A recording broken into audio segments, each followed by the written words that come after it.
मी doctor Priyanka Rathod, स्त्रीरोग तज्ञ आहे। आज आम्ही 9 ऑगस्ट 2024 रोजी आरजी कार मेडिकल कॉलेजमध्ये जी घटना घडलेली आहे, second year PG chest medicine रेसिडेंटवर जो अमानुषपणे क्रूरपणे बलात्कार करून त्यांचा खून करण्यात आलेला आहे, त्या विरोधात आज आम्ही सर्व डॉक्टर संघटनांनी संप पुकारलेला आहे।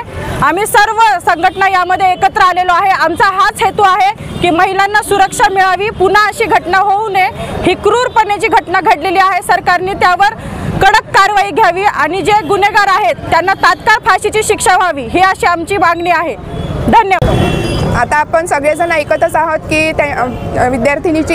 डॉक्टर विद्यार्थिनीची शिकाऊ डॉक्टर विद्यार्थिनीची जी निर्घृण हत्या झालेली आहे, त्याबद्दल अशा घटना परत होऊ नये। आम्ही डॉक्टर जे रात्रंदिवस काम करतो, नाईट शिफ्ट पण असतात त्यामध्ये, तर त्यामध्ये सेफ्टी ही व्हावी।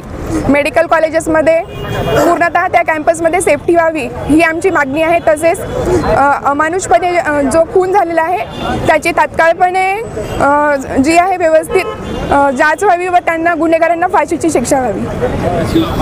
मी डॉक्टर महेश कुमार नामदेवराव जाधव, सचिव इंडियन मेडिकल असोसिएशन उदगीर शाखा तर्फे दिनांक 9 ऑगस्ट 2024 रोजी झालेल्या कलकत्ता येथील आरजी मेडिकल कार येथील वैद्यकीय महाविद्यालयात झालेल्या घाणेरड्या कृत्याबद्दल आम्ही निषेध व्यक्त करण्यासाठी आज पूर्ण भारतभर इंडियन मेडिकल असोसिएशनच्या वतीने संप पुकारला आहे आणि बंद पुकारला आहे।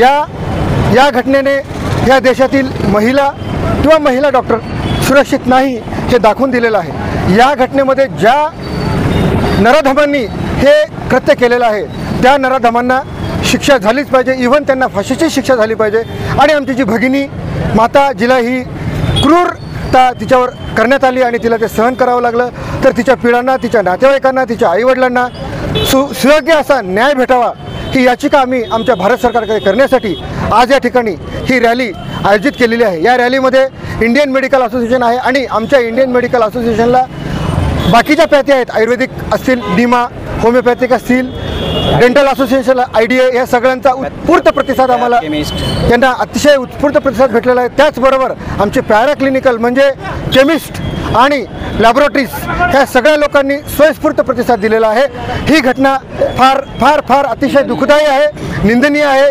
ही घटना परत घडू नये अशा दृष्टीने ह्या नराधमांना शिक्षा द्यावी, जेणेकरून दुसरा कुठला व्यक्ती ह्या कृत्य करण्यासाठी धजावू नये। आणि प्रत्येक मेडिकल कॉलेज असो किंवा कुठलेही हॉस्पिटल असो, त्या ठिकाणी महिला डॉक्टरांना सुरक्षित अशी एखादी रूम, जी की टॉयलेट बाथरूम अटॅच असावी, तिथे कॅमेरेज असावेत आणि सुरक्षा कर्मी तिथे उपस्थित असावा, अशी मी शासनाला विनंती करतो। आणि ह्या आमच्या रॅलीचा, आमच्या ह्या निषेधाचा त्यांनी आदर करावा। धन्यवाद।